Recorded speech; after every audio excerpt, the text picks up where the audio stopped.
locutor, assim, de jornalista. Mas também a da Alexa é mais grave. A da Alexa é ligando ar-condicionado. Bom dia, tenha um ótimo dia. Né? Um pouquinho mais grave. E aí a do Google é aquela que fala... Você não precisa de GPS pra saber que eu tô na tua. Né? Da cantada. E a do Cebolinha... Mônica, eu vou pegar o seu coelho encaldido, vou fazer um plano infalível e finalmente eu selei o dono da lua! Ele canta também. Ele canta. O que ele pode cantar? Evidências. Você tem... Vai. O que é? Não, porque eu ia falar do rap. Do rap? É. Tem o Racionais também. Cebolinha cantando Racionais. O que é? Clara e salgada, cabe em um olho e pesa 1 tonelada. Tem sabor de mar? Pode ser discreta, inquilina da dor. Molada predileta, na calada ela vem. Lefem da vingança, irmão do desespero e rival da esperança. O Cebolinha cantando Racionais é ótimo. Mas daí... Evidências eu nunca vi você fazendo. E nessa loucura de dizer que não te quero, vou negando as aparências, disfarçando as evidências. mas pra que viver fingindo se eu não posso enganar meu coração? Ótimo! A gente tá lá há muitos anos, Nossa né, Carlos? Senhora. Você me conheceu, na realidade, em 1991. 91. Nossa, 1991. Eu estreiei no SBT nessa data, em agosto. Aí eu tive alguns programas. Eu tive o Festolândia, depois eu tive o Bom Dia e Companhia, que foi extinto, acho que esse ano, né? Esse ano que Depois de O que é uma pena, diga-se de passagem. muitos e muitos anos. E depois o Eliana e Companhia. Daí eu fui para Record, fiquei 11 anos na Record, retornei. Daí já aos domingos, ao lado do Silvio Santos. Então, muita coisa aconteceu. E tem uma coisa muito curiosa, eu não sei se você já comentou isso com a Renata. Quando, em 1991, eu tive meu primeiro programa, ele durou 3 meses. Jura? Juro. Lá no SBT. Lá no SBT. Artista, E ele naquela era época. diretor artístico. E eu tava chorando, muito triste, que o programa... Eu era uma garota, né? Tinha 16 anos. Que o programa tinha terminado, etc e tal. E aí o Carlos passou e falou assim, vem cá, filha, vem tomar uma água, não chora tanto. Tava eu e minha mãe. É assim, televisão é assim. E me deu uma lição de que televisão é isso, que você vai sofrer muito ainda, etc e tal. Barararara. Mas eu estava conversando com ele na sala dele e eu estava ouvindo, era um olho aqui e outro ali, ouvindo a hora que o Silvio Santos ia passar, porque eu precisava falar com o Silvio Santos. Aí eu estava conversando com ele, quando eu vi a voz do Silvio, que é irreconhecível, é totalmente inconfundível, né? Obrigada. Gente, tô me sentindo na sala de casa. Mas é mesmo. Aí eu falei, pera, e saí correndo atrás do Silvio Santos para pedir para ele, pelo amor de Deus, não me tirar do ar. Eu tinha acabado de assinar meu contrato, fazia 3 meses. Nossa. E aí ele disse, não, mas o teu programa tem muita estrutura, você ainda é muito menina, não tem retorno comercial, não tem retorno financeiro, isso aqui é uma empresa, são números. Eu falei, não, mas eu faço o que tiver. O senhor me deixa apresentando desenho? Aí que eu comecei a apresentar a sessão desenho com a Eliana, sentadinha num banquinho, sem cenário, sem nada, porque não podia gastar, era uma época de contenção mesmo. E aí a coisa começou a dar tão certo, que os anunciantes começaram a anunciar com a menina sentada no banquinho, não tinha cenário, porque era chroma key, não tinha balé, eu não tinha as paquitas, eu não tinha nave, eu não tinha nada. Era eu e meu banquinho. Foi aí que surgiu a música dos dedinhos. Então foi de uma necessidade... Você vendeu milhares e milhares. Sim, foi de uma necessidade que eu tive que me reinventar. E aí surgiu Dedinhos, por quê? Porque enquanto as meninas dançavam, tinham cenário, tinham bailarinos, etc e tal, eu não tinha nada. Eu tinha que dançar como? Com a mão. Era o que sobrava para mim. E aí que surgiu Dedinhos, aí a música explodiu, aí uma gravadora reconheceu o sucesso e veio atrás do SBT. Na época, o diretor de novos negócios era o Rubens Pássaro. Lembra do Rubens? Claro, lógico. E aí o Rubens falou assim, olha, tem gravadora atrás dessa menina aqui, vamos conversar. Aí o nosso querido Paulo Fedato, que não está mais aqui entre nós, falou, Eliana, tem uma gravadora atrás de você, que era a BMG Ariola, que depois virou Sony BMG, uma das maiores do mundo. E aí que eu comecei, meu primeiro disco, né? Porque Era não era, disco na não era época? nem Disco, CD, eu Era acho. vinil. Era A Chica vinil. tá virando aí, cuidado. Era vinil. Aí foi em 92 o meu primeiro, e daí não parei mais. Foram 16 CDs, depois DVD. Mas você já cantava antes disso? Eu cantava, eu comecei cantando. Você começou com as patotinhas, Eu comecei né? com a Patotinha. Que eu lembro. Depois o Gugu Liberato Você me não sabia, não. Patotinhas, eu Patotinha. lembro. O que era Patotinha? Eram 4 ou 3? Eram 4 meninas. 4 meninas. Que cantavam. dançando. Eu comecei cantando e dançando, na realidade. Ah, não Aí sabia, depois tá que eu vendo? fui... Quem viu em mim a possibilidade de ser uma apresentadora foi o Silvio Santos. Porque eu fui cantar no Qual é a Música. Ele ficou me olhando, falou... Eu participava de um grupo chamado Banana Split, que era do Gugu Liberato. Sim, isso eu me lembro. Então, aí foi no programa, foi no Banana Split que ele falou assim, Banana Nanica. Porque eu era pequenininha, as outras eram Miss, não sei o quê. Eu fui para substituir uma menina que sofreu um acidente. E aí de lá fiquei 6 meses, 8 meses no grupo, e o Silvio já me convidou para ser apresentadora.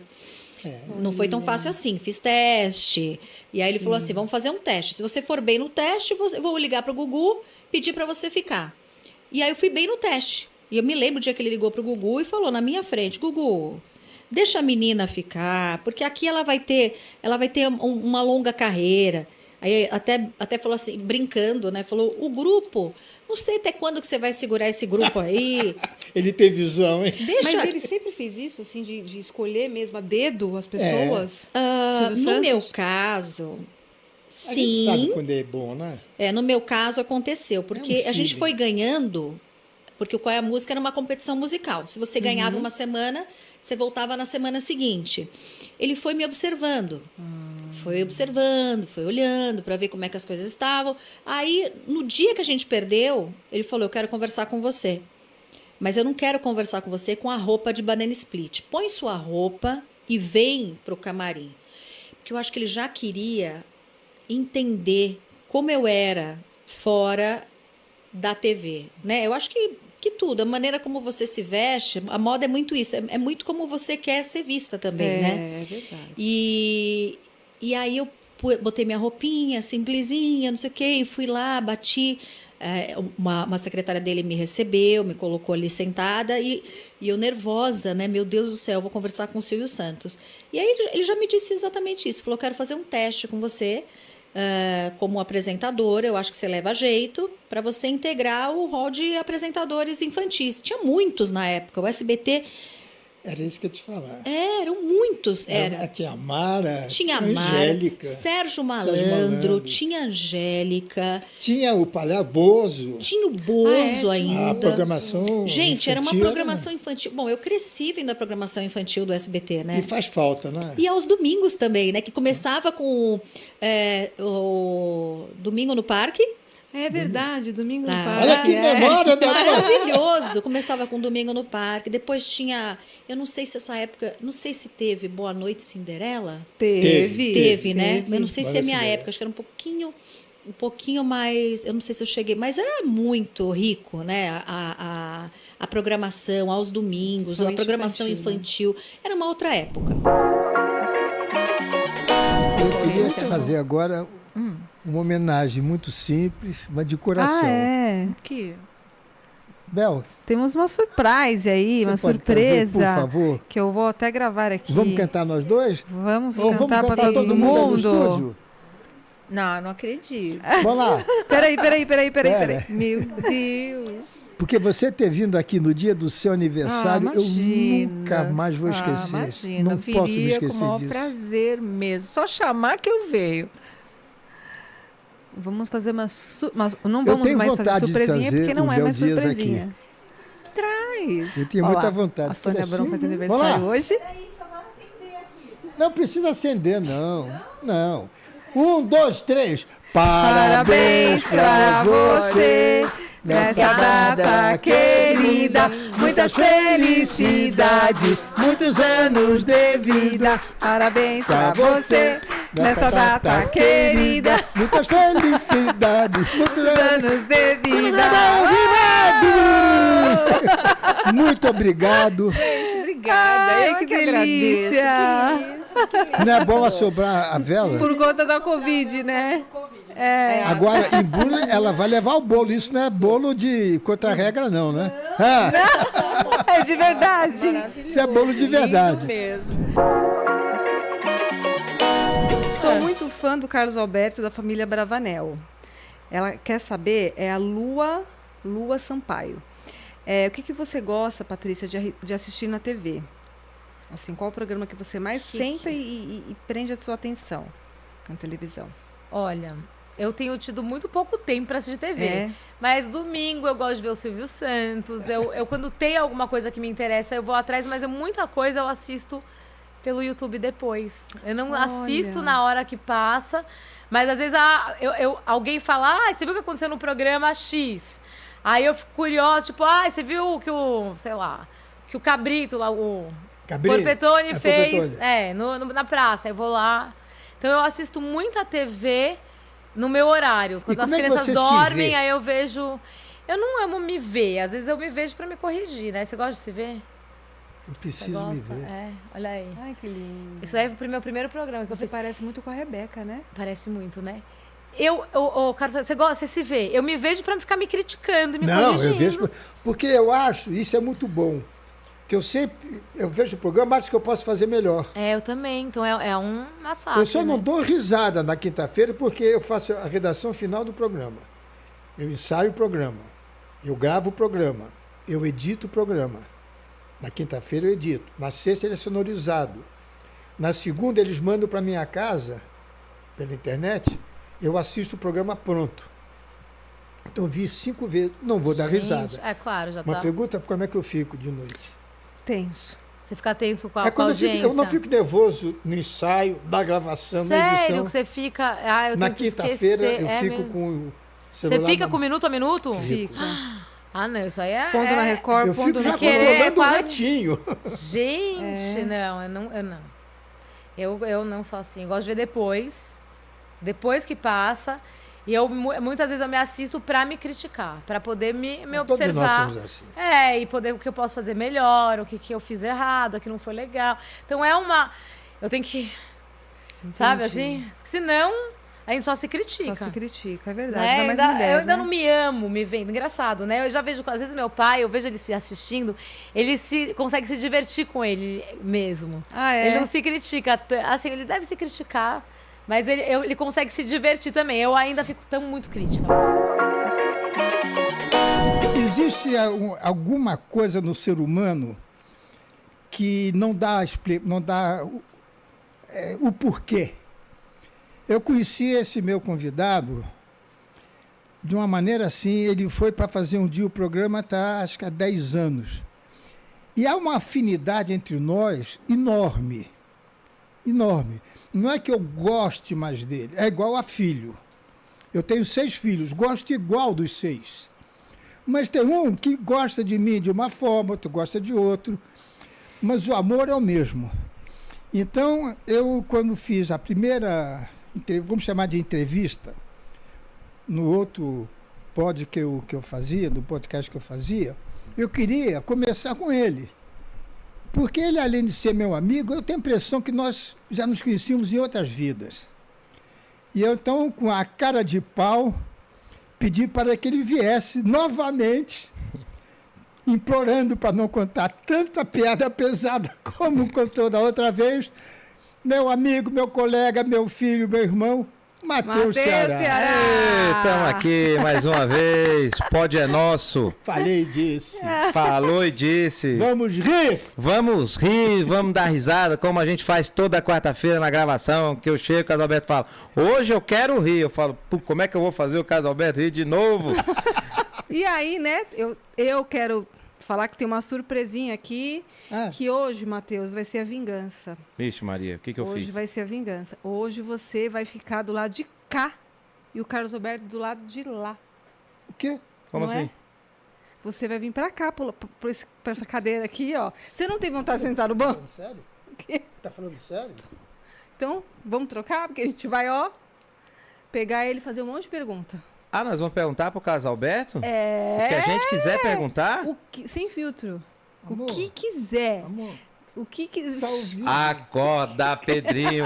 Vem pra cá então, Carlos Alberto. Ó, É verdade isso? Vai, sei amor, se é. agora Se não for, você vai ver. Você vai ver só. Agora tu vai fazer. Vai pra lá, bundinha. Casa nós conversamos. Tá vendo, Carlos Alberto? Nem aqui tu manda. Surpresas. Aí tu abre. Surpresas. Mas o que é, Renata? Me explica que eu preciso Não, entender. porque assim, né? Você conhece bastante coisa da vida do Carlos Deus, Alberto. Conheço bastante história. Mesmo antes de trabalhar com o Carlos Alberto, você, né, era fã e também acompanhava a história dele. Eu né? não vou pelo bacalhau defumado, eu vou pelas histórias. Ó, deixa eu só explicar uma coisa pra você. Eu sou péssima de entender piada. Não, o bacalhau defumado que ele faz. Como é que chama? Adoc? Adoc. O Adoc. Ele me chama pra já tá... Já começou. Mas que brincadeira é essa, gente? Eu não entendi. Vamos lá, o que vai ser? O que vai ser? Hoje a gente vai pegar você, amor, e vai deixar você aí pra você sentir como é que é tá desse lado. E a gente vai fazer várias perguntas. Ah, nós vamos entrevistar o Carlos Alberto. Meio que entrevistar, bater um papo, mas ele que vai ser a pessoa que vai ficar aí, vai conversar e vai contar algumas coisas que as pessoas em casa nunca ouviram. Então, é Renata, interessante isso, porque o Carlos Alberto, ele escreveu um livro, né, agora na pandemia. eu li esse livro. Você leu? Eu li. Então você tá sabendo. Eu sei. Como é que você leu? Poxa, Eu li esse Você livro. leu? Então Nem é meus isso. filhos Então a gente vai fazer as leram. perguntas baseadas no No livro. livro. No É livro comigo. e também, se quiser fazer outras perguntas. As histórias do dia a dia, tudo, mas é bom que tu vai falar coisas que tu nunca falou em lugar nenhum. Exatamente. Hoje, né? Agora é assim. É, Antes tá era no muito Conexão bom. Repórter. Eu sou muito feliz, né? Em primeiro lugar, porque eu estou em duas redes tão queridas. Eu estou no SBT às madrugadas É e mesmo? estou na Record, né? Agora aos domingos e tal, enfim. É um momento muito especial, de muita identificação com os telespectadores, enfim. Existem momentos assim muito peculiares na nossa trajetória. Esse é um deles para mim. Legal, muito bom. você sabe por quê? Você É. me gozou o negócio do nome? Sabe por quê que eu falei meu convidado? Diz o que você falou para mim dele. Dele? É, Eu não sei, não lembro, amor, o quê? de fazer pergunta a ele. Dá vergonha. Da vergonha de perguntar? Lembra que você falou? Que eu tenho medo dele. Ah, não, entendi, lembrei. Não, Cabrini, você passa uma imagem para nós que dá um pouco de medo. Ela tem medo de você. A gente não é a primeira pessoa que fala isso para você, né? Não, mas ao mesmo tempo eu estou cansado de ouvir o seguinte: as pessoas conhecem o meu profissionalismo, a maneira que eu elaboro matérias, mas quando elas me conhecem do ponto de vista pessoal, elas ficam surpreendidas porque eu gosto muito de brincar, eu sou muito descontraído, muito tranquilo, muito conectado com todo mundo, e as pessoas se surpreendem com isso. É isso que eu ia falar. Você é muito simpático pessoalmente, a gente já se conhece lá do condomínio, né? Sim, Mas isso. assim, Aham. é nosso vizinho, né, amor? Mas na hora de ver o seu programa, a gente tem assim, nossa, meu Deus, parece até uma autoridade mesmo policial e tudo mais, porque a sua especialidade é um jornalismo investigativo, né? Sem dúvida, foi algo que eu desenvolvi ao longo dos anos, um estilo mais objetivo, às vezes incisivo, depende, né? Você precisa se moldar com o entrevistado. Se é um entrevistado que é do ponto de vista humano, assim, muito sensível, você precisa falar num tom de voz mais tranquilo, mais carinhoso, mas em outros momentos, quando você pratica o jornalismo investigativo, você precisa ser objetivo e você precisa sempre estar com muita atenção nos pequenos sinais emitidos pelo entrevistado. As pessoas emitem sinais através da sua linguagem corporal, através do seu olhar. Por isso que eu jamais levo anotações ou mesmo um roteiro de perguntas, porque as respostas fornecidas pelas pessoas são a melhor estrada para se fazer um grande trabalho. Então você precisa ter atenção total para você perceber para onde você vai dirigir e aquilo que você vai descobrir. porque o objetivo sempre é você descobrir aquilo que não estava previsto pelo próprio entrevistado numa matéria investigativa. Claro, uma matéria humana, descontraída, é outro tipo de roupagem, outro tipo de estilo. Mas naquela matéria que você está investigando sempre em prol da sociedade, né? Porque uma investigação só vale a pena quando ela vai trazer algum tipo de benefício para a sociedade. Nesses casos, você precisa ter uma concentração total e, a partir das respostas, você elabora as melhores perguntas. As grandes perguntas que eu já fiz ao longo da minha carreira investigativa, elas sempre surgiram através de pistas fornecidas pelo entrevistado. Eles dão essas pistas e aí surge a grande pergunta, mas uma pergunta veiculada com algo que foi fornecido no momento da entrevista. Olha que legal. E quando você faz a pergunta, porque medo é uma coisa que você não sabe o que é. Porque a gente fica com medo, cara. Você foi lá falar com o Fernandinho Beiramar, chama ele de bandido. Você é bandido? Olha, Carlos, eu gosto muito do que eu faço e sei da importância social que esse trabalho tem. Então, não é que não tenha medo, todo mundo tem medo. O medo, inclusive, ele estabelece os limites do que você pode fazer. Mas eu sou muito concentrado na minha importância para a sociedade, na importância do trabalho que eu estou fazendo para as pessoas, o que as pessoas precisam saber. Então, quando eu estou em situações de guerra, ou quando eu estou em situações de investigação de máfias e das mais diversas espécies, eu fico de tal forma absolvido pela missão que eu estou ali, que o medo se torna algo muito menor. Entendeu? Você tem que ter medo, porque senão você vai partir para decisões maldadas. Você não vai decidir bem e vai se expor em demasia. Mas, por outro lado, o medo não pode te paralisar. Porque é muito comum o medo te paralisar, o medo fazer com que você tenha uma insegurança muito grande diante das pessoas. Você está, por exemplo, diante de radicais do Talibã, radicais muçulmanos, ou se você está diante de traficantes, por exemplo, nas comunidades do Rio de Janeiro, você tem que ter humildade, porém firmeza. Você precisa falar com firmeza, serenidade e dessa forma, porque se você for excessivamente inseguro, eles vão tomar conta da entrevista. E se você também exagerar na dose e passar arrogância, também você vai estar em uma situação desfavorável. É esse meio termo que exige uma concentração total, que às vezes algumas pessoas identificam, né, como uma pessoa muito séria. Não, é uma pessoa assim em total obstinação da missão que eu estou realizando. Porque o que eu fico surpreendido, eu já tive a honra de ser entrevistado por você 2 vezes. Você não prepara nada. Nós chegamos, conversamos e você começou a falar. Isso porque somos amigos. Que é a sua maneira, a maneira de vocês fazerem também. Né? Improviso, né? Com Agora, certeza, eu sou uma pessoa normal, né? Trabalhador. Papai. Agora, você enfrenta um ditador, o Saddam, acho que foi o Saddam, não foi o... eu entrevistei, na verdade o Tariq Aziz, entrevistei o Yasser Arafat. Entendeu? Enfim, entrevistei. Mas você manda a sua equipe primeiro, você aborda ali a situação, o local, você estuda. Com certeza. Como é que é esse bastidor? Você falou a palavra essencial, Renata. Então. Estudar. Você precisa fazer o que a gente chama de lição de casa. Se preparar. Mas uma vez que você se prepare, não leva anotação. Você já está preparado, você já sabe de tudo. Então, se a pessoa partir para um determinado caminho, você tem argumentação para fazer boas perguntas. Mas essa preparação tem que ser antes da entrevista. Muitos assuntos eu conheço na plenitude. Quando eu não conheço, eu me preparo. Me preparo lendo, me preparo conversando com pessoas que conhecem aquela personalidade. Eu acredito em preparação, acredito em lição de casa, mas também eu acredito em você estar totalmente concentrado naquilo que você está realizando. Se você leva um roteiro de perguntas, automaticamente você vai se desconcentrar, que você vai ficar com aquela muleta ali, aquele roteiro de perguntas, e você vai deixar de perceber pequenos sinais que são emitidos pelo olhar, pelos gestos, pelo tom de voz. Você entendeu? Estudou para isso? Foi algo desenvolvido ao longo dos anos. Eu acho que eu sempre tive uma vocação, eu já li muito sobre psicologia, com certeza, psicologia acadêmica, eu já li muito, mas eu diria que isso é um dom, algo que foi sendo moldado através dos tempos, através das dificuldades que eu fui enfrentando na minha carreira, entrevistando ditadores, entrevistando líderes guerrilheiros, entrevistando traficantes, enfim.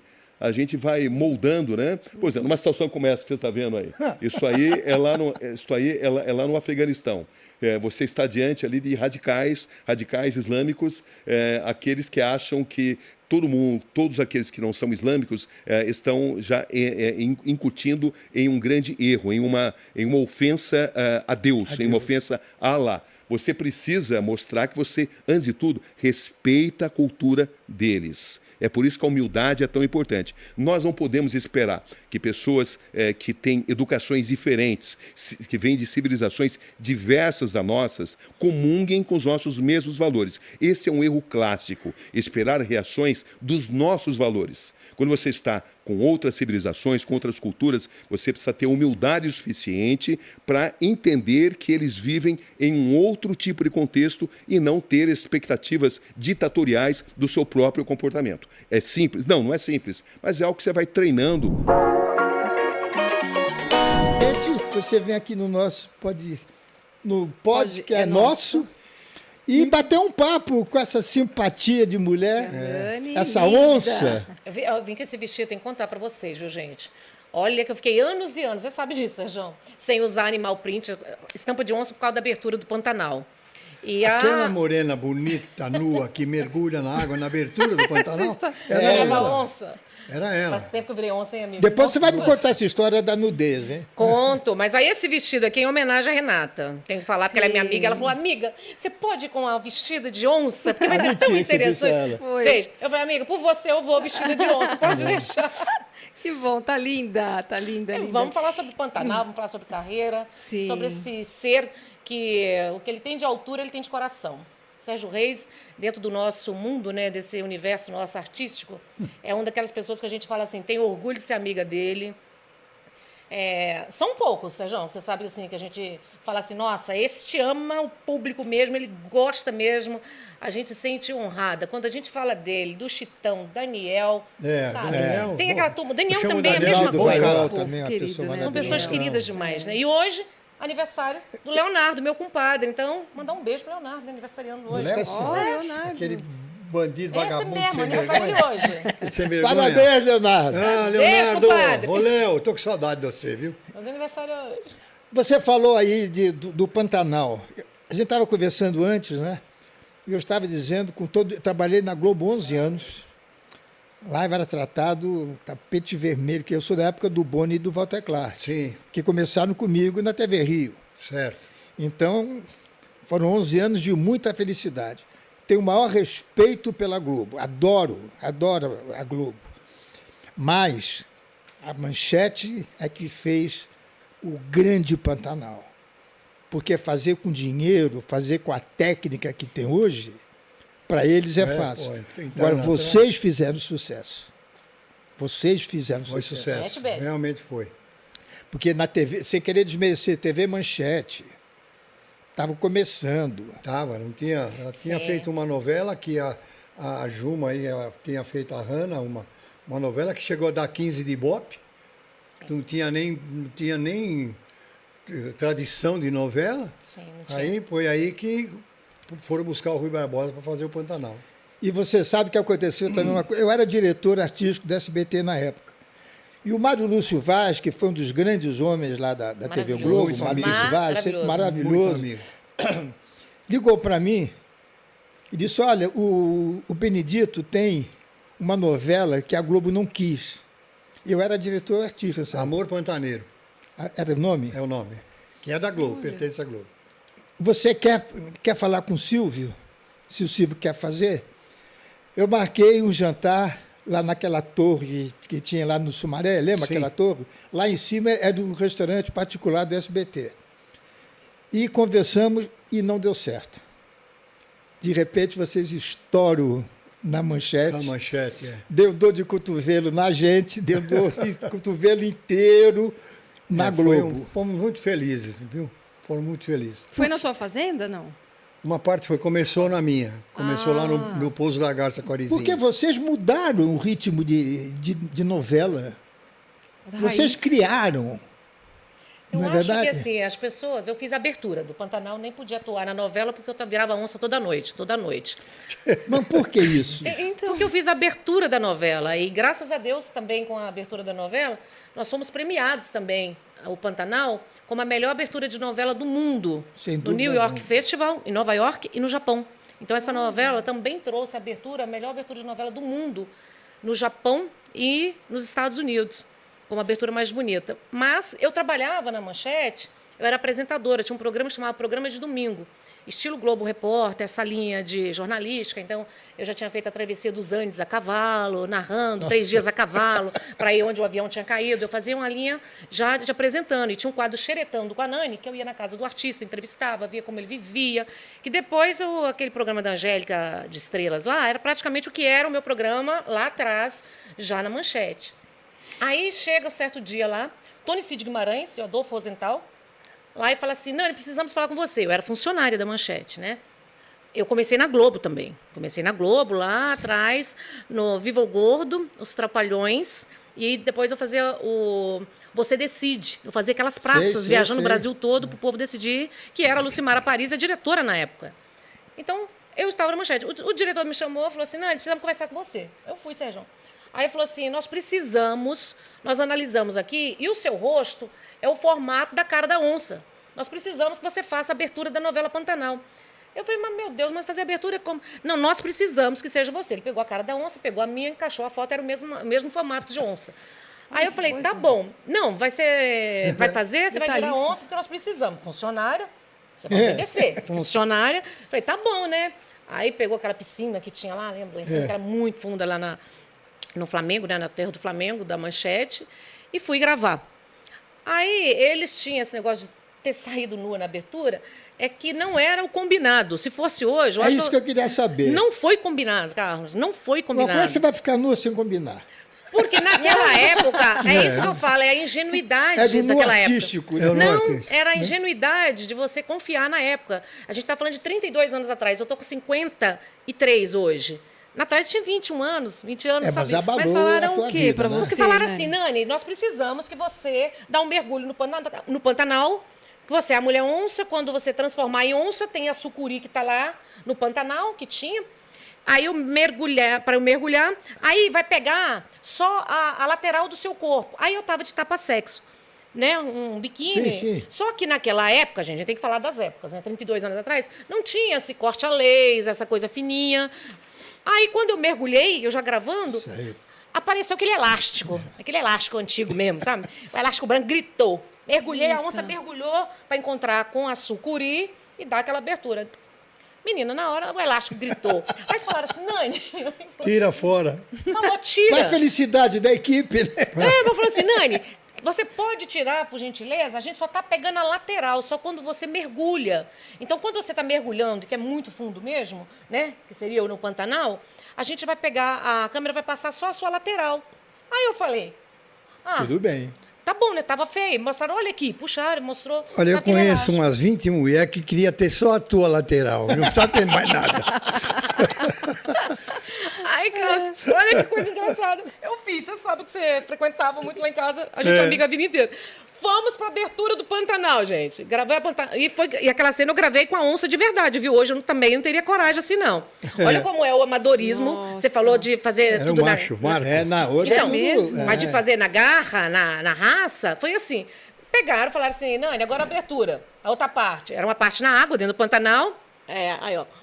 Tá vendo? O mesmo formato. Aí falaram assim, Nani, a gente vai... Agora você fica aqui dentro, me colocou dentro. Tinha só o adestrador da onça, a onça lá dentro de um estúdio trancado com grade, você observa o que a onça fizer, o que você vai fazer. E eu falei, rapaz, mas essa onça aqui, né, me estranhar, eu não tenho. Era mesmo assim, né? Mas na hora que tá uma estranha lá... Você vê que nessa novela, nesse novo agora, Pantanal, aquele macho lá, ela é doce. Aquela onça foi lá pro meu hotel, todo mundo, a onça vai chegar. Foi no meu avião, eu tinha um Seneca 3, aí ela tinha uma corda grossa assim, né, longa, né? O cara veio atrás com ela, né? Então, pulou, quando ela pulou na grama, meu amigo, não ficou um. Saiu, vazou, que nem quando joga pedra no meio do passarinho. E ela, mas depois, mansa, dócil. Eles ficam dóceis. E como é que é a vida gravando lá, sem... Que naquela época era tudo mais difícil, né? Mas a gente fazia, sabe? Que quando de repente vinha uma chuva de manga, como chove lá no Belém, chove no meio do Pantanal, você está lá pescando, chove em cima de você, depois para, acabou. Aí quando vinha a chuva, você estava no campo e a Toyota tinha ido embora, as câmeras estavam ali. Teve um dia que eu deitei em cima da câmera com roupa e tudo para não molhar a câmera. Depois me tiraram, 10 minutos depois estava seco. Que é um calor desgraçado lá. Que foi a maior novela da história da televisão brasileira. Foi. Disparado. Olha, eu e Almir Sater devemos a nossa vida a Benedito Rui Barbosa. Bom, ele é maravilhoso. A família, ele tem um irmão também que desenha, escreve muito bem, escrevia para a Mônica. Como é o... ele tem um neto, né, hoje que está cuidando. O Bruno, Mas o Rui, quando o Rui falou, vamos fazer o Pantanal, eu falei, Rui, vamos trazer o Almir Sater. Por que o Almir? Porque o Almir é pantaneiro, né? Ele é de lá, ele nasceu lá, ele vive lá. E nós vamos precisar, o pessoal vem do Rio. Como é que vai fazer? Pantanal não é como ficar no estúdio, não. Não é o Projac, não é a estúdio. É isso que eu diferente. Digo, não tinha Projac. Não tinha lá tinha que fazer. E ele falou, vai atrás do Almir. Aí caiu atrás do Almir Sater. Seu Sater, eu não achava ele. Seu Sater, não está o Almir, o pai dele, né? Ele está no Ceará e liga lá. Eu liguei no telefone que ele me deu, falei, Almir, vem para cá que nós vamos fazer a novela no Pantanal. Falei, não, grandão, não vou não, porque eu estou indo fazer um free jazz, vou com o Eric Silver, um amigo nosso americano de Nashville, que é amigo nosso há muitos anos, e ele falou que ia fazer um free jazz lá. Falei, não, senhor, vem para cá que nós vamos fazer a novela, rapaz. O que é isso? Está louco? Tem que fazer. Você é pantaneiro, vamos precisar da gente lá, nós precisamos orientar esse povo. Não é brincadeira. E depois, amigo, nós vamos pescar, nós vamos trabalhar, vamos ganhar, ainda vamos beijar as mulheres, ainda ganhando, pelo amor de Deus. Falei, grandão, pensando bem, eu vou. Aí ele veio. E foi assim, ele chegou todo acanhado, o Almir é muito simples, né? Claro. E deu certo, o Jaime se encantou com ele. Depois ele fez Ana Raiz Zé Trovão. E aí você é muito espontâneo, você tira sarro dos convidados. Eu dou tanta risada, Celso. Porque é espontâneo aquilo, por ser ao vivo, né? E o ao vivo hoje é muito perigoso, né? O passo-repasso ainda fica no meu controle, assim. Mas o chaveco que eu estava fazendo, mesmo gravado, era uma dor de cabeça. Uma dor de cabeça, porque uma frase mal colocada, você vai para o cancelamento. Eu não faço a praça ao vivo, mas... Pode me mandar embora, mas eu não faço. Você corta muita coisa lá? Não é cortar. Cada um é o seu momento.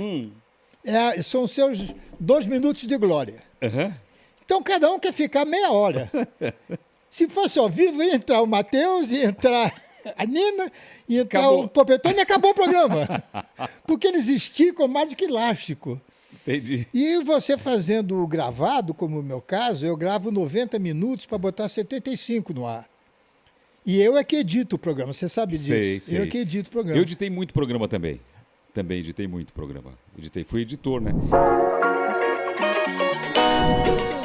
Diogo, eu ficava admirado quando você fazia o programa da Luciana. Era muito difícil aquilo, mesmo? Né? Era difícil. Muito difícil. Era difícil, mas eu... Porque você ficava isolado. Mas eu consegui fazer uma coisa no programa da Gimenez que era muito legal, que era o seguinte...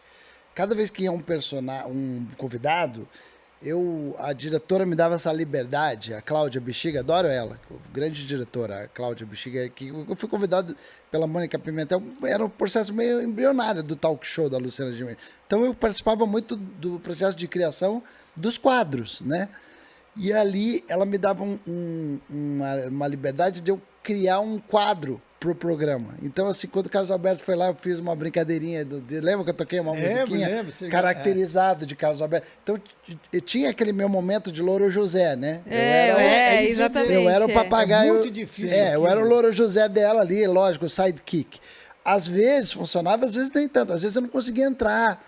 Ou às vezes eu entrava e... Que ela te atropelava também. Às vezes tinha isso também. Porque não era ensaio, né? Não tinha ensaio, né? Não vou dizer que não tinha. Mas às vezes tinha momentos felizes também, de eu entrar... Momentos felizes.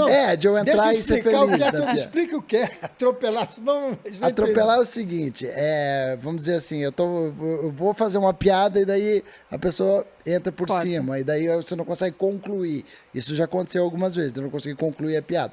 Mas teve muitos momentos que eu consegui, às vezes a diretora se ligava e falava, volta no kill, você faz de novo, porque essa piada é boa, faz de novo. A diretora, ela tinha uma sensibilidade incrível também, né? E a Luciana, como não era passado o texto, ela também não sabia a hora que eu ia entrar. E muita coisa era de improviso. Sim. Mas essa liberdade de eu fazer um quadro, por exemplo, quando o Henrique Cristo foi lá, eu fiz um quadro, que era um clipe do Henrique Cristo. Quando o Marcos Mion foi lá, eu fiz um quadro, que era o clipe do cara bombado, com o Marcos Mion. Quando a Daniela Mercury foi lá, eu fiz um jornal baiano. Esses quadros... Mas você sentado ali, fazendo aquela... aquilo era difícil. Deve ser muito difícil. Aquilo era difícil. Quando entrava o quadro, era quase que até o meu momento. Tem que ter uma rapidez de raciocínio. Que ali era na hora, né? Então eu tinha que ter isso mesmo. Não tinha nada, né? Eu tinha meio que a pauta, mas não sabia que o cara ia responder. Então, muitas vezes, era em cima do que acontecia, assim. Então, o quadro era um momento legal, que era mais meu, e o resto era meio que improviso mesmo, mas concordo com você. Às vezes, até fazia umas piadas que não eram compreendidas. Assim. Hoje eu vivo um momento de muita tranquilidade, de querer sempre uma eterna tranquilidade, poder estar, cara, me dando bem com todo mundo, né? Cuidando dos meus filhos, da minha família. Né? 5. Amor, tem 5 filhos. Né? Então... Eu tenho 6. Não, 5. Mas um te alcanço. Você ainda tem chance. Eu tenho um bebê e 4. Tenho uma filha de 23 anos, que é a Caterine, que canta maravilhosamente bem. A Mel estuda arquitetura. O Murilo e a Antonella são os meus pequenininhos de 6, 7 anos. E o Ben, que é o nosso bebê. Que é Você já ouviu falar em controle de natalidade? Eu já vi. Mas é uma coisa muito... a paternidade também é diferenciada hoje em dia, né? Eu ser pai com 45 anos... É diferente, muito diferente. Eu comento, se pegar os meus filhos, digamos que todos os meus filhos se encontrassem com 28 anos... Eu acho que eles vão falar a mesma coisa, eles vão elogiar de mim as mesmas coisas, tudo a mesma coisa. Mas eu fui diferente em cada uma. Teve umas que eu tive muito mais dor de cabeça, muito mais preocupação, mas eu entreguei a mesma coisa, entende? Hoje eu sou mais tranquilo, porque eu tenho mais maturidade, mas para todos eu entreguei a mesma coisa. Só que muitos... O bem, ele veio para unir, ele veio para deixar a gente ainda mais, né, os filhos ainda mais felizes. A Mari é um grande presente para mim, que veio para unir ainda mais a família. Ela é totalmente mãezona de todos, né? Ela é a mãe somente do Ben, né? E cara, une toda a família. Isso para mim Domingo Eu queria que ficasse claro para as pessoas que eu não tenho obrigação de saber tudo. Porque imagina que um dia vai a Gretchen, outro dia vai um cientista, outro dia vai um fisiculturista, outro dia vai uma nutricionista. Imagina eu ter uma cultura suficiente para saber tudo e parecer inteligente e levar um papo. Então eu já assumo a minha ignorância, por isso o nome de... Eu tenho uma inteligência limitada. Limitada. E o programa é feito para eu ficar mais inteligente. Isso me possibilita também fazer perguntas básicas que o público faria. Não é uma conversa onde, tá bom, vai alguém que vai falar sobre astronomia. Eu entendo bastante astronomia. É um assunto que eu gosto. Só que eu não posso pegar o nível que eu já sei e dali para cima. Eu tenho que perguntar coisa básica. O que é um buraco negro? Eu sei o que é um buraco negro. Mas eu vou perguntar. Sim. E o nome sendo inteligência limitada, fala, ele está perguntando isso porque ele é burro. Tudo bem o pessoal achar que eu sou burro. Mas eu quero que o pessoal lá saiba exatamente. Você fala, mas não ficou claro. Explica assim, buraco negro então é como se fosse um ralo, é não sei o quê. Na minha opinião, eu acho que filme pornô é um péssimo exemplo pro sexo. Mas com certeza. Assim. Você concorda comigo? Muito. Que bom. Acho o pornô tem muitos problemas. Porque aquilo não existe. Eu já li que até às vezes bloqueia, né? Você ter uma relação com seu marido, com sua mulher, depois de um tempo de assistir o filme pornográfico. Tipo, a pornografia, ela é eu falo assim, um fator de deseducação sexual. Começa por aí, além de várias outras problemáticas que ela tem, né? Super machista, né? Mas assim, num nível de humilhação de mulheres, na maior parte dos casos, e super irreal. Então, assim, não tem corpos reais, é sempre o mesmo padrão, mais ou menos, de corpo ali, né? Não tem sexo real, então é uma prática que geralmente é, sei lá, metade do filme é penetração super intensa, e aquela mulher amando aquela penetração, isso não existe. gemendo loucamente. É super irreal. Yeah.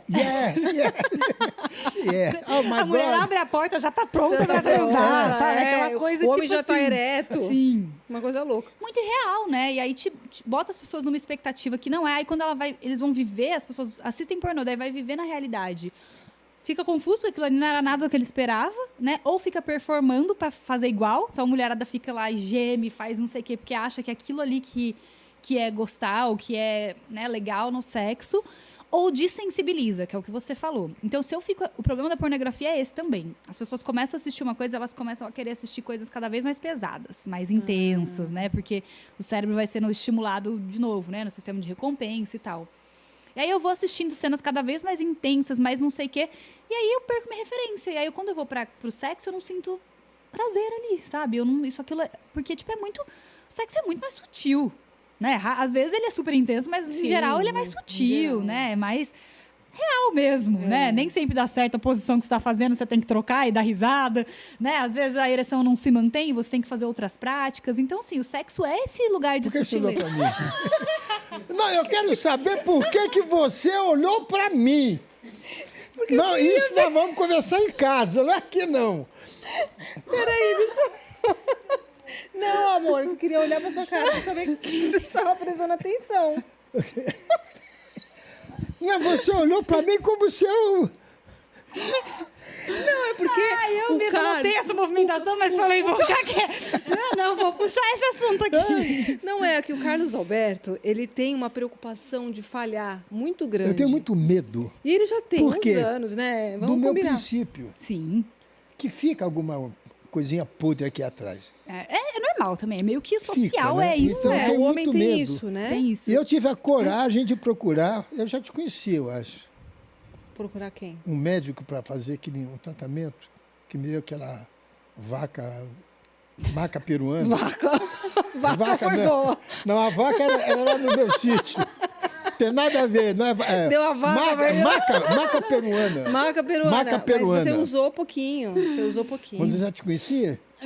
Quando eu te conheci, você já estava tomando essa maca. Porque estava acontecendo uma coisa, é até bom as pessoas de idade. Como é que eu vou te explicar? Com o passar do tempo, eu tive uma série de problemas no meu último relacionamento. Eu fiquei muito mal. E eu comecei a ficar desacreditado. Uhum. Então, eu não tinha mais tesão. Sim. Então, agora a coisa. Se tocasse, se provocasse, ia. Uhum. Mas não ia normal, tinha que tomar um negocinho. Uhum. Aí comecei a pensar, foi bom que eu conheci depois ela.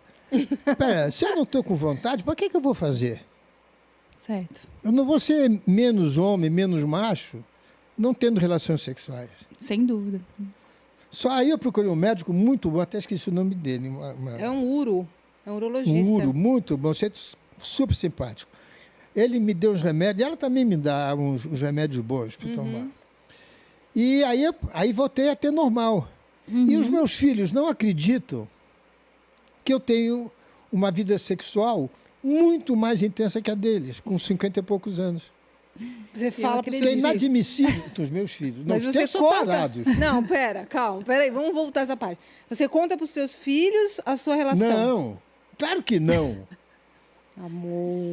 Claro que não. Só por cima, assim, o negócio. Não, é aquela pergunta, pai, você funciona? Claro. Uhum. Você funciona. E eu não entendo, um cara de 50 anos tem que usar. Existem muitos Se tem que usar porque né, não está querendo, não é não? Talvez, mas também Ou tem algum problema. Tem alguma questão biológica forte, claro. né? Assim, acho que isso... O sangue são 30%, não é isso? Até o próprio estresse que a gente vive hoje, né? Rotina, para os homens, né, para as pessoas que têm pênis, impacta muito na ereção, mesmo. Circulação, se faz exercício, sedentarismo ou não, né? Isso tudo acaba impactando na ereção. Tem o fator biológico e tem também o fator psicológico, claro, né? O medo e tal. E é muito legal falar disso, porque, assim, sexo tem tanta coisa além da penetração, que eu acho que a maior mensagem que eu gostaria que todo mundo do mundo absorvesse é o quanto de outras coisas a gente pode fazer, né? Além de penetração. Então, sim, se eu brochei, não tem que parar, não tem que acabar, e não é o fim do mundo pra ninguém, né? Eu acho que assim... Quem não? É o momento de outras coisas. Então, eu vou continuar beijando, né? Vou fazer outros estímulos, vou fazer sexo oral, vou fazer masturbação, vou beijar, vou esfregar o corpo, vou cheirar esse corpo todo, sei lá. E a imaginação de cada um é o limite. Mas, assim, até porque a ereção... E isso, com o passar dos anos, vai ficando mais evidente para as pessoas. Mas a ereção, diferente do que a gente imagina, ela não é uma linha constante, assim, né? Ela não é um negócio, tipo... Teoricamente, ela tem altos e baixos. Então, ela tem aquele momento de pico, ela desce um pouquinho. Porque é sangue, né? É biologia, é sangue bombeando ali. Então, para esse sangue entrar, precisa esvaziar um pouco. Então, a ereção, ela é algo meio oscilante mesmo. Só que os homens têm tanto medo dessa oscilação e disso parecer que eles não são capazes de alguma coisa, que eles querem... Goza rápido, para não correr o risco da ereção ficar mais ou menos. Exatamente. E aí fica um sexo Se você olhar para mim mais uma vez... Aqui, ó. Eu me levanto e vou embora. Só fica olhando para mim. É que eu preciso olhar pra sua cara. Quer trocar de lugar para poder ficar... É melhor. Não, só que essa pessoa... Não, porque aí, Marcela, entra o Nelson Rodrigues. Se a mulher não tem... Um almoço, ela vai buscar o lanche lá fora. Não, mas eu não acho que isso não pesa. Para um garoto de 15 anos lendo a vida como ela é, claro. Saindo com mulheres, não é? Que, enfim, com profissionais, a mentalidade, é difícil você tirar tudo. Saiu 92, 93%, saiu. Mantém uma sujeirinha, tá? Tem medo do fracasso. Sim. Tem.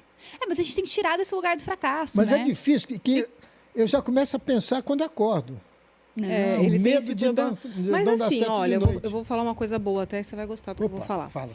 O Carlos Alberto é um homem muito ativo. Então, comigo, pelo menos comigo, né? Eu nunca tive problema em relação a não terminar alguma coisa por conta da ereção ou alguma coisa assim. Então, a gente sempre se deu muito bem na cama.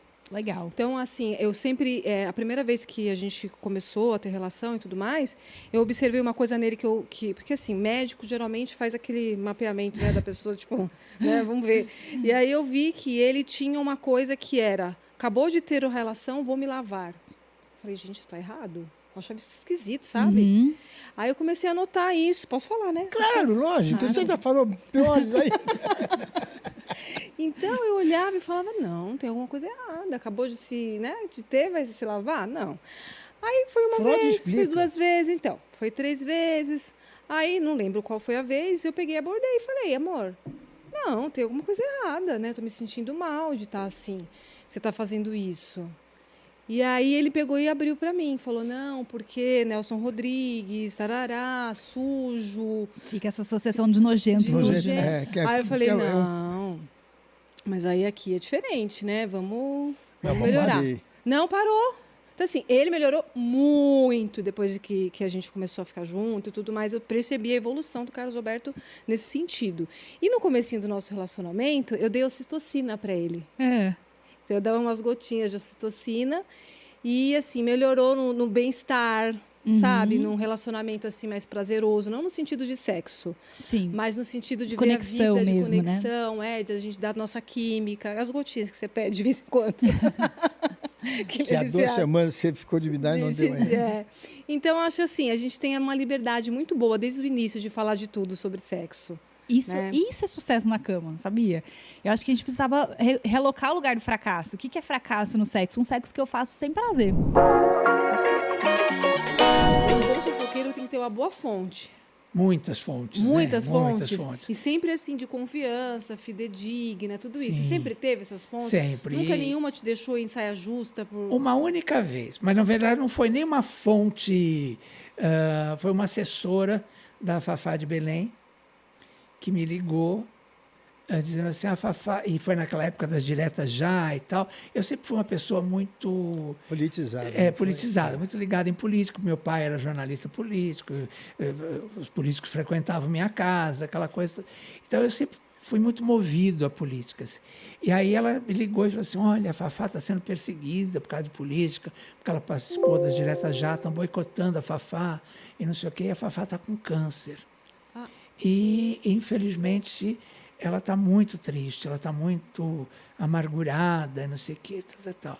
E eu, na hora, fiquei penalizadíssimo e já dei uma nota e tal. E, bom, saiu a nota de manhã, a Fafá me liga e diz assim, Leão Lobo, eu vou lhe processar. Eu não estou com câncer, eu não vou morrer, eu não sei de onde você tirou isso. Eu fiquei pasmo. Eu falei, não, mas foi a... Sim. Fulano de tal. Entendeu? E aí eu falei, não é possível, porque não é possível que, né? E aí pedi desculpas para ela, desmenti e tal. Foi uma única vez. Olha. Mas foi porque eu fui na minha emoção pisciana. Na empolgação. Na hora eu fui. Então foi a única vez, nunca tive problema não. Sempre tive muitas fontes. E eu chamei de pulguinhas, né? Porque leão tem pulgas, né? Imagina, né? Então, eu inventei o negócio das pulguinhas, porque eu pensava assim, de repente o dono da televisão pode te passar uma nota, o cameraman pode te passar uma nota, o porteiro da boate pode te passar uma nota. Então, não importa quem seja a fonte, o importante é que seja uma fonte confiável. Né? E existem em todos esses lugares fontes confiáveis. Então, eu chamava de minhas pulguinhas, que aí não comprometia ninguém. Fui processado algumas vezes para não incriminar as minhas pulguinhas. Eu paguei o pato. Né?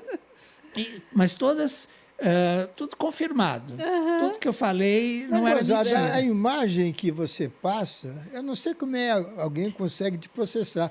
Porque eu abri o nosso papo dizendo isso. Você critica aquilo que você acha que é ruim.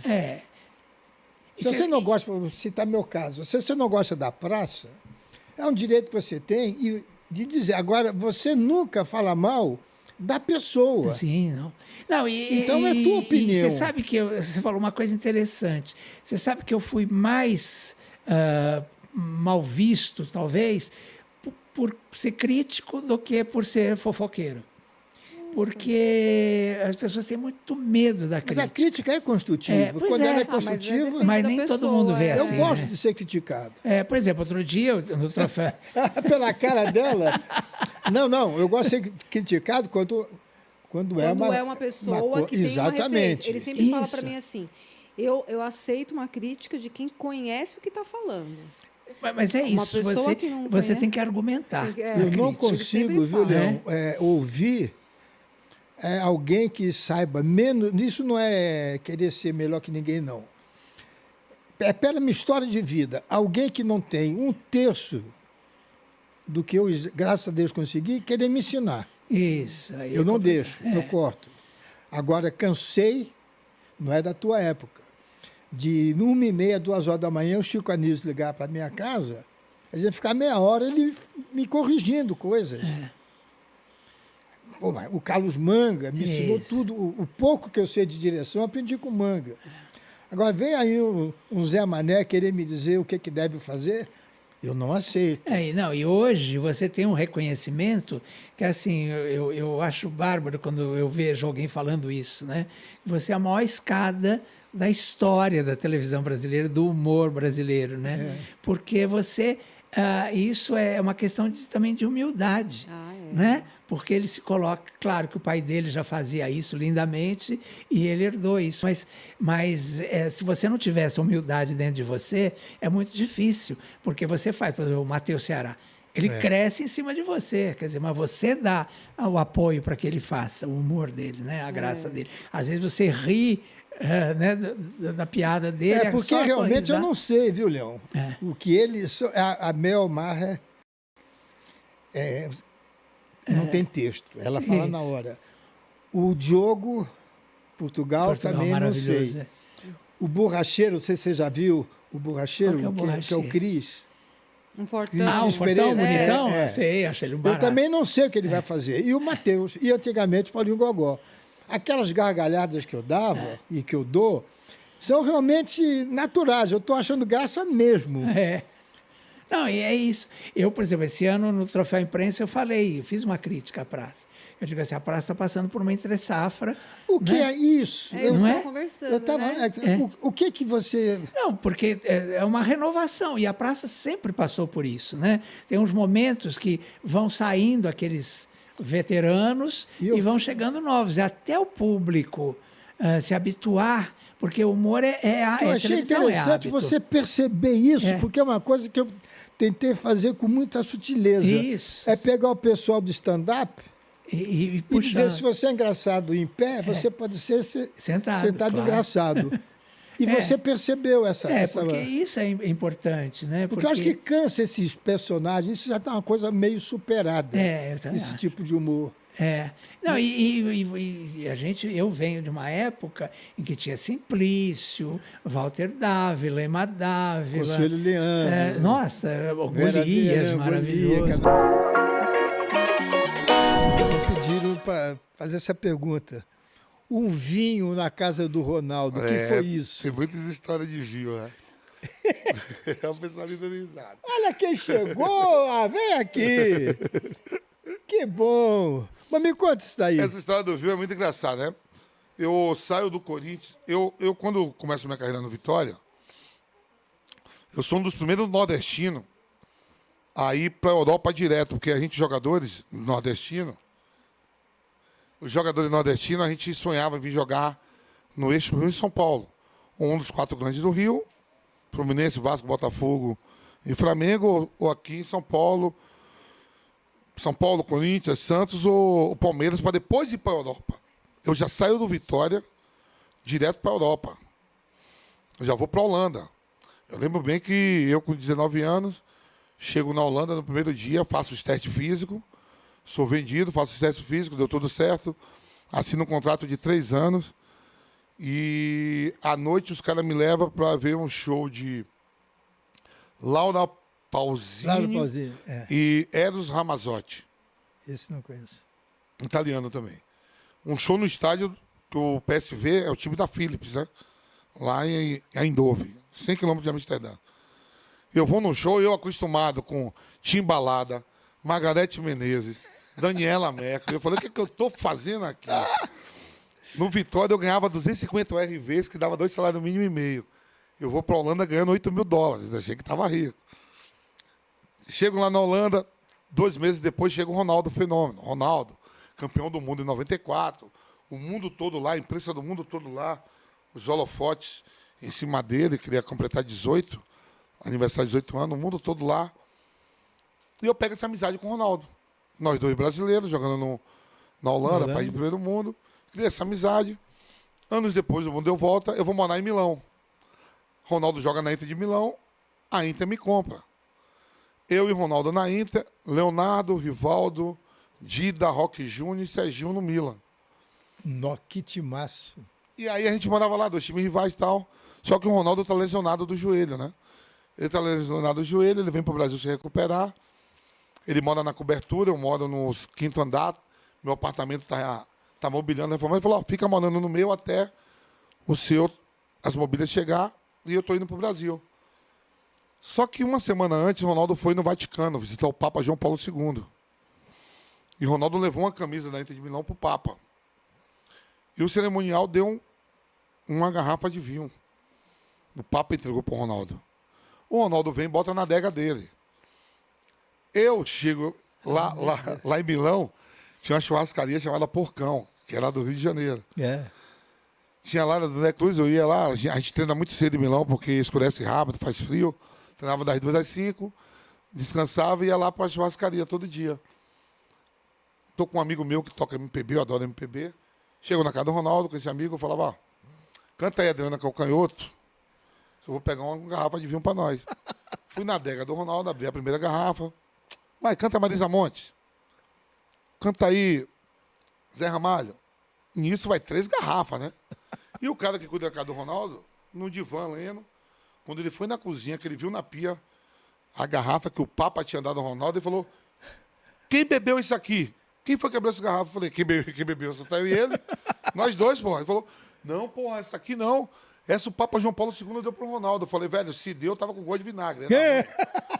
Fiz uma... Peraí. Tudo bem, tudo bom, tudo bem. Essa pergunta eu ia fazer. É. Fazer a pergunta. Aí... Qual? Tudo bem, amor? Oi, tudo bem? Aí eu... Do vinho. Hã? Do vinho. A do vinho. Aí eu... Velho, se for o Papa que deu, avisa pro Ronaldo que tá com gosto de vinagre. Ele falou, Vampeta, não brinca não. Pelo amor de Deus, cara, eu tenho que...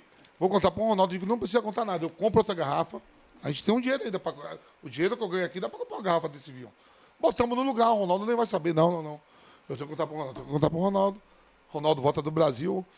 Ele conta pro Ronaldo. Pô, Vampiro, na minha adega, cara, tanto vinho, você pegou logo o vinho que o Papa João Paulo II... Eu digo, velho, deixa eu te falar. Eu de fogo, eu vou saber na sua adega qual é o vinho que o Papa te deu.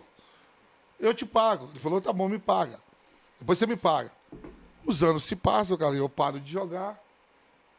O Faustão me convida para dançar, a produção do Faustão me convida para dançar a dança dos famosos. Aí eu tô lá na dança dos famosos, né? Aí o Faustão, ô louco meu, vai entrar um amigo seu aí que quer falar com você. Entra o Ronaldo. Aí o Faustão falou, Ronaldo, você acha que o Vampeta vai ganhar dança dos famosos? Ah, o Vampeta é baiano, descontraído, dança bem. Eu acho que ele ganha. E vocês têm alguma história engraçada? Pô, Faustão, esse cara, velho, a gente morou na Holanda junto, tava morando em Milão junto, ele chegou na minha casa, pegou o vinho do Papa e tomou no copo de plástico. Nunca mais ele vai tomar de vinho igual. Tomou no copo de plástico, tomou o vinho do Papa no copo de plástico. Aí Falcão, ô louco meu, ô Vampeta, pô, tomou no copo de plástico. Eu falei, Faustão, na casa do Fenômeno não tem uma taça de cristal. Ainda saí por cima. Gente, segundou aqui no nosso podcast, o Pod é Nosso. Bem diferente hoje. Eu já estava com saudade, porque semana passada nós não tivemos, mas hoje, de qualquer jeito, eu falei, gente, vamos ter o nosso podcast, o nosso Pod é Nosso. E com um convidado, assim, super, mega especial. E para vocês que ainda não foram lá no nosso canal, compartilhar, se inscrever, ativar o sininho, vai lá agora para poder fazer tudo isso e acompanhar a gente, porque todas as nossas conversas têm sido maravilhosas.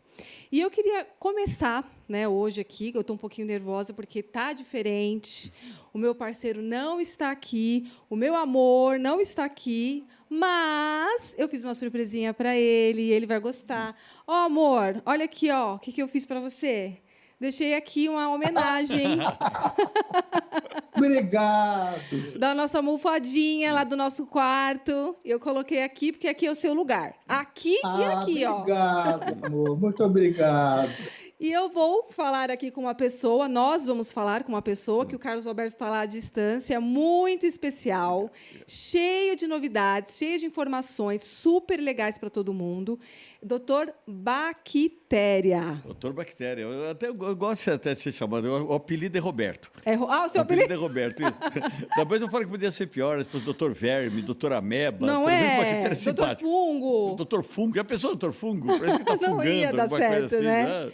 Mas é um prazer estar aqui, o prazer estar com você, o prazer estar com o Carlos, né, Carlos? Sim. Prazer estar com vocês aqui. Obrigado. O Carlos está aqui. Se pelo menos o Carlos não está aqui, você falou que é almofada, ele está as bactérias dele. Ah, com certeza, ó, amor. Está cheio de bactérias sua aqui. Suas bactérias. Aqui, junto, os seus ácaros, todos aqui. Tá, tudo você quer falar um pouquinho, amor?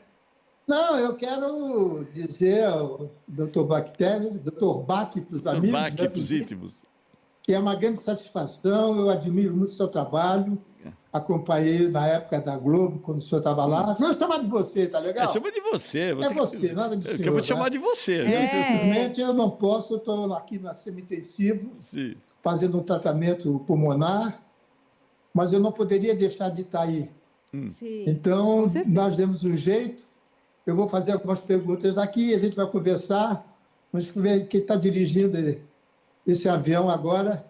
Essa responsabilidade. Você, sabe por que eu estou sentada aqui? Sim. Porque esse homem de 68 anos de carreira falou, vai que você é capaz. Mas com certeza. Por isso que eu estou sentada aqui. Porque ele deu ali, validou eu estar aqui nessa cadeira, né, amor? Exatamente, eu tenho certeza. Eu jamais iria botar você, não faria isso com ninguém, principalmente com você. Então e obrigado pelo convite, viu, amor? E você veja só o que são as coincidências, né? Isso. Eu acredito muito em coincidência. Hoje que é uma médica que vai entrevistar um biomédico, doutor, eu tinha que estar no hospital. Olha isso. Então, mas só que você está com a bactéria do mal, ela está com a bactéria do bem aqui. Exatamente. Diferente. Por conta de um vírus, vamos dizer assim, ele está lá. Então foi a gente vírus pode começar. O caso dele? Foi vírus, a gente ainda não sabe porque fez o painel viral, eu não sei ainda qual que é o vírus, né? Mas ele está lá por outros cuidados também, em relação a vias aéreas, né? Sim. Mas, graças a Deus, está tudo bem. Bom. E aí, eu tenho uma perguntinha assim... Não é uma perguntinha, capciosa. na verdade... Capciosa. Na verdade, assim... Como que você se sente ficando famoso como Dr. Bactéria? Não é famoso nada. Não, Daqui. Porque... Sabe o que tem? O Dr. Bactéria, na verdade, sou eu.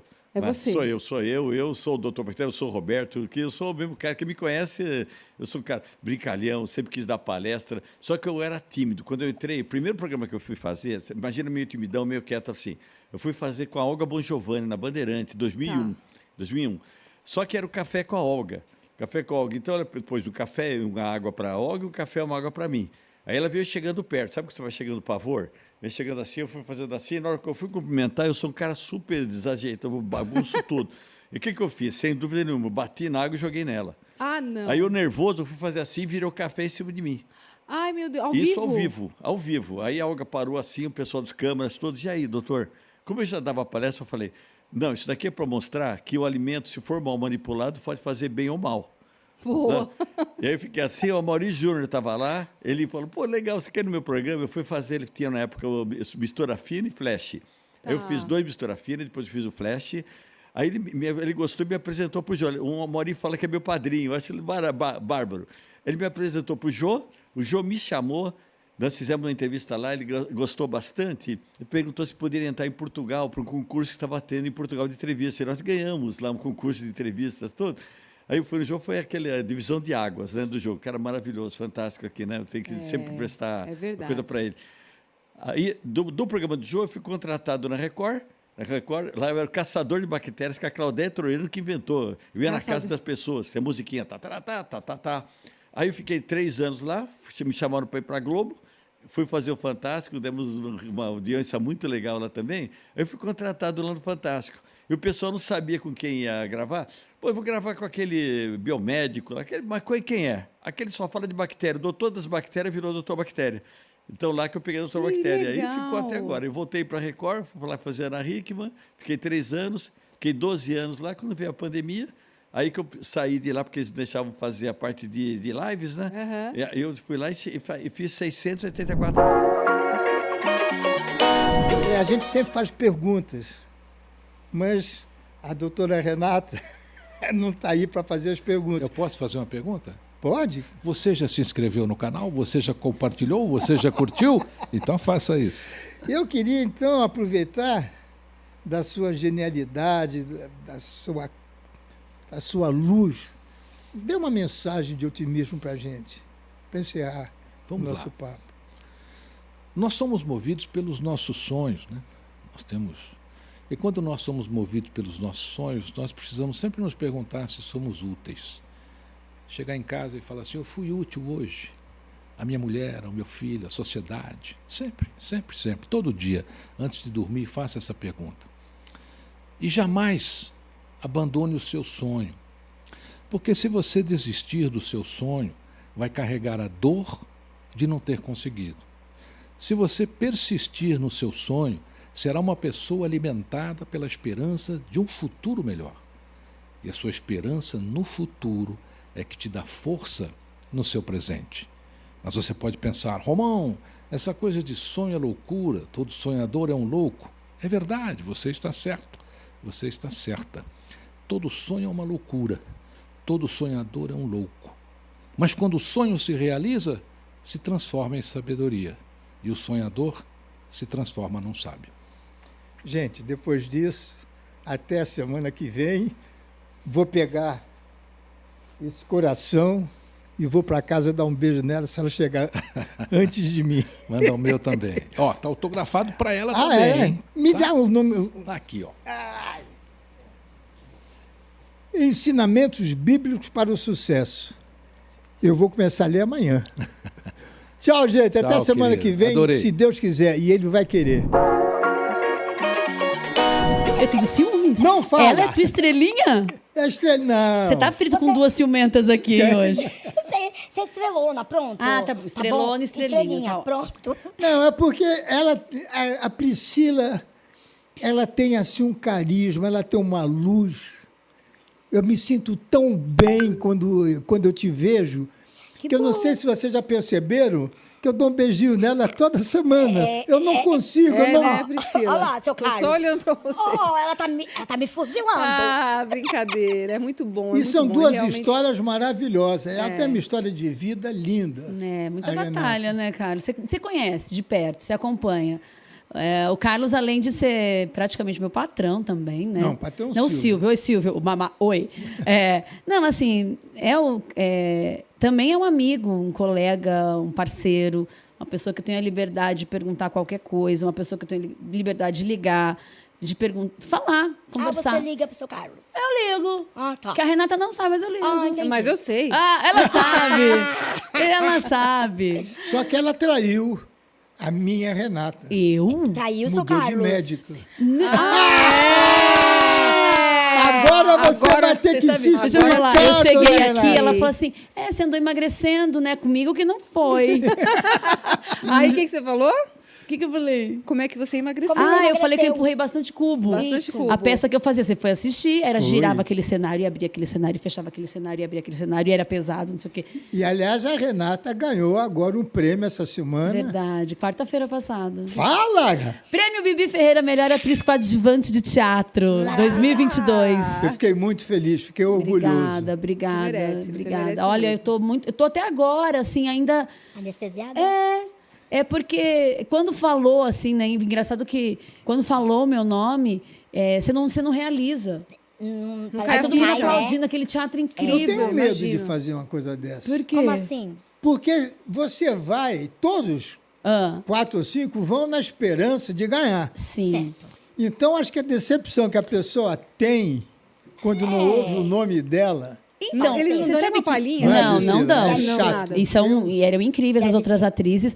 A questão, todo mundo, você está preparando o seu discurso se você ganhar? Eu não estava, gente. Lógico, eu pensei em algo assim, mas eu falei assim, eu não quero realmente deixar um discurso pronto, porque o medo da frustração. Exatamente. É verdade. Sabe aquela coisa de você e chega lá, fulana de tal, e você engole o discurso? Eu falei, bom, eu vou deixar o coração falar.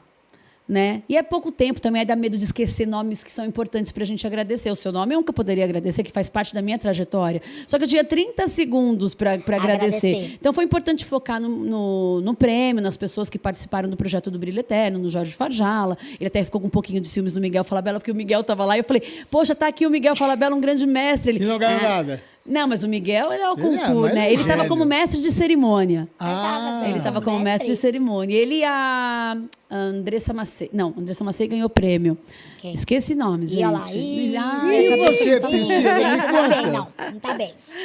Como é que você se sente na praça? Ai, olha, muito bem, eu vou te falar, seu Carlos, assim... Seu Carlos sou eu, viu? Cacá. Cacá. Olha, foi um grande presente. Pela primeira vez que eu pisei, porque, assim, é um dos programas de humor que está há tantos anos na mesma linha e ainda continua. E tanta gente grande lá dentro, de nome. E sentar do lado do seu Carlos, não é puxando o saco, não. Porque às vezes eu brigo com o seu Carlos. Falei, ei, seu Carlos, parem. É um prazer enorme. E para nós, humoristas... Gente, não tem eu já vi coisa gente melhor. da pesada, assim, tô falando sério, de pessoas com nome, indo fazer a praça. Quando vão fazer uma participação, né, Carlos? Que a pessoa não tá acostumada a tudo. Porque a gente começa, vira nossa família, né? Então chega ali, a gente fica mais atenta ao texto e tal. Mas grandes figuras que foram gravar a praça, fazer só uma participação e, putz, eu vou sentar naquele banco com o Carlos. Mas você não passou por isso? No começo passei. Ah, tá. Deu dor de barriga, deu vontade de cagar. Literalmente. Gente, Dercy Gonçalves.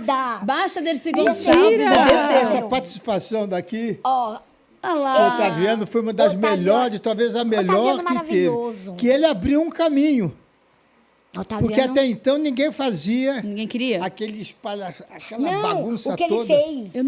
Tá. Ele saiu da rotina. Foi o Otaviano que... A bagunça. A bagunça, ele começou com a bagunça. E você começou com um beijo na boca. Conta pro pessoal aí. Exatamente. Gente, ó, o teste do teste sofá, do né? Mas foi o teste do banco. Não foi com o Cacá. Foi com... Ainda bem, né, querida? Ainda bem, né? Gente, assistam. É maravilhoso o beijo dela com o Manfrini. Foi de língua, não foi, não? Foi beijão. Era pra ser nada de técnico. Não, nada foi de técnico. É que foi um técnico com língua. Entendeu? É um técnico diferente, gente. Você esperava, não? Não. Porque nem eu sabia. Só vai ser um selinho. Você vai comigo. Falei, beleza, vou com você. Faça o que você fizer. E foi. Ele me deu um beijo de língua. Aí eu voltei e dei um outro beijo de língua nele. Só Você de gostou? raiva. Fui testar de novo, né? Vamos testar de novo. Vamos ver se é bom mesmo, né? Mas não deu nem tempo, eu fiquei com tanta. Eu falei, vou embora desse lugar. Vou embora. Aí você continuou. Aí eu continuei. Tô aí, até hoje. Você viu só? Que beijão, hein? E a Rendeu. A Renata começou também Você fazendo... beijou quem? Seu Carlos? Não me queima. Que isso? A gente tem que saber tudo. Não, o que eu comecei o quê? Não, você começou como bailarina. No SBT, eu era bailarina há muitos anos do Gugu. Dancei também num programa do Silvio Santos chamado Hot, Hot, Hot. Era lá na Thalita Leonel ainda. Nossa, eu era nascido. Não, né? Não. Eu não era nascida. E aí, eu era bailarina da casa. E a Joyce, saudosa Joyce, me chamou para fazer o balé da abertura da Praça é Nossa, que tinha aquele musical dos casais que faziam o padedê. Isso. Nossa, aliás, eu morria de medo. Jogava para cima, jogava para baixo. Hoje em dia, se fizer isso, eu fico no teto. Ali naquela... Você não ficava naquela... Taça? Ficava na né? taça, no bambu, nisso, no Domingo Legal, no Sabadão. Uma taça grandona, assim, que dança. Que balança. Que balançava. Balançava aquela taça. Aí chegava Rick Martin, Polegar. A galera gritava. Aí quando eu fazia... Tinha a taça do público. Aonde, Renata? No Domingo Legal. Do Gugu. Do Gugu? Do Gugu. Então eu era bailarina da casa. Eu dançava em vários programas da casa. E aí um dia a Joyce me levou para fazer a abertura da Praça é Nossa. E aí a dela foi conversando comigo, o Marcelo, até então a gente não conversava muito. E foi colocando eu lá no barzinho, uma pontinha aqui, falando um texto aqui. E um dia a Joyce me deu esse feedback. Falou, as pessoas não sabem que você é atriz. Eu já tinha formação de artes cênicas, sendo bailarina, porque minha primeira profissão foi bailarina. Ela falou, tá na hora de você começar a falar e querer... E eu saquei que tinha um preconceito, tipo assim, quem é bailarina não segura texto. Mas é isso mesmo. E eu comecei a dizer não. Falei, não quero mais dançar. Usei dessa estratégia. Entendi. Não, eu quero agora... atuar. Aí eu fui fazer o meu cunhado com o Golias, saudoso Golias também, com o Moacir Franco. É programa do Moacir, né? Em programa do Moacir, com o Guto Franco dirigindo. Isso. E ali foi minha primeira... Foi a virada de bailarina para atriz em TV com texto. Eu perdi mais ou menos a... Eu achava que você tinha feito a praça antes. Não, daí, o que aconteceu? Não, mas foi na mesma época. Na mesma época. Porque eu já dançava na praça antes eu dançava na abertura. E aí, como eu comecei a ter falas no programa do meu cunhado... Não sei quem começou a me dar oportunidade, enfim, se foi você, a dela, enfim, começaram a dar umas falinhas.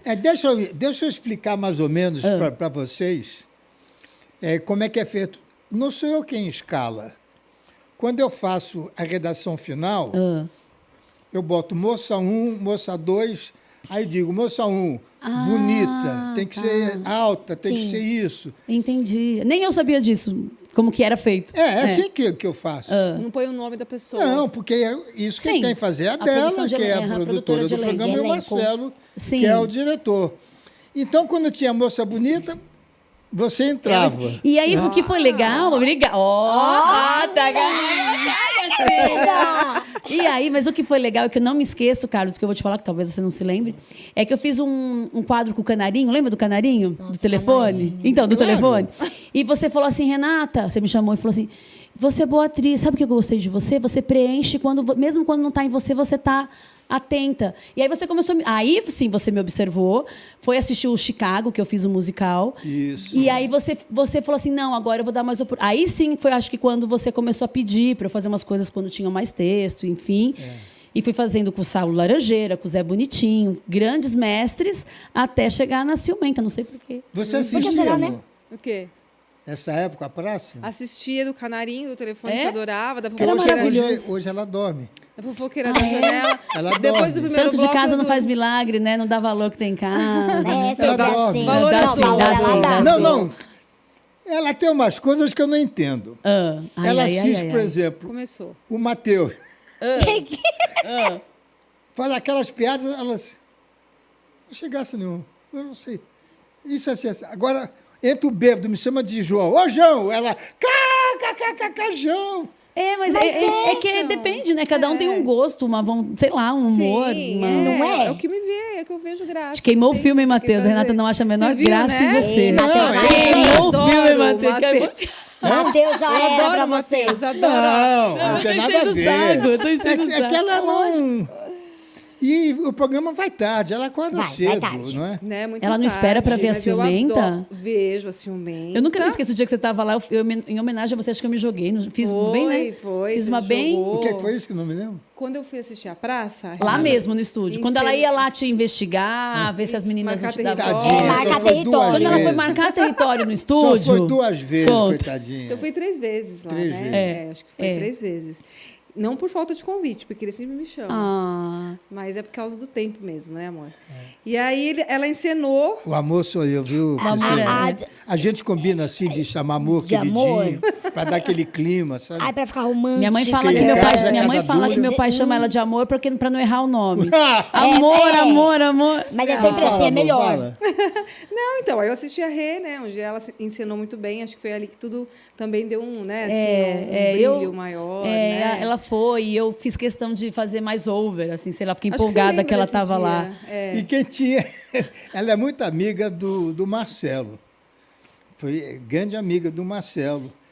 E o Marcelo tem ciúmes de quando ela trabalha em outro lugar. Quando eu faço qualquer outra coisa. E como ela é bailarina, como ela canta, ela é atriz, ela faz esses shows, esses musicais. Sim. Em cruzeiros marítimos, inclusive. Então ela sumia 3, 4 meses. Aí ela voltava. Teve uma época que eu fiquei acho que até 6, 7 meses embarcada. É muito bom. De navio, porque incrível. São peças, né? Você já fez também? Não. Doida pra fazer. É mesmo? Doida pra fazer. É incrível, é maravilhoso. Mas aí você fica longe da família, assim, 6 meses. Eu fiquei na Europa, no Báltico, no Mar Báltico, Mar Mediterrâneo. Fiz Rússia, Letônia, Estônia. E o Marcelo, aí eu voltava, eu ligava para dela, ou para o Carlos, ou para o Marcelo. Eu queria voltar. Quando você não tem nada melhor para fazer, você quer voltar. Eu dizia, Marcelo, deixa ela ganhar dinheiro, não é fácil, não. Mas ele sempre me apoiou, inclusive agora, no último trabalho.